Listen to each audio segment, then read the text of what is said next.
Alright, so here we have the SAT4D Enclosure. Once you loosen the 4 corner screws, remove the cover, and next we will install the mounting brackets. So one goes up near the top, the other goes right there. For this part we will use the short screws to attach the brackets into the enclosure.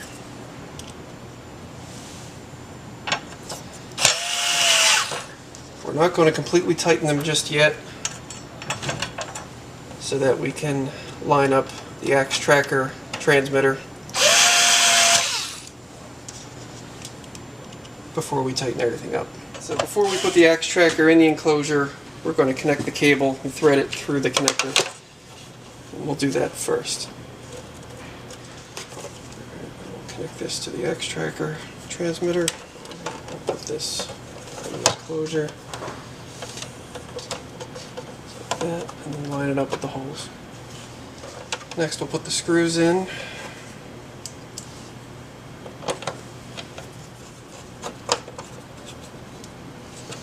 And we'll tighten up the liquid tight connector on the cable.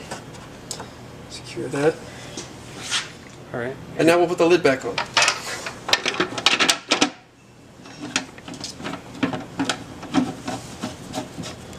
Alright, so the last step is to wire the axe tracker cable back to the input board. So we'll insert that back through the liquid tight connector, and we'll take our wires and wire them back to the output terminals on the board.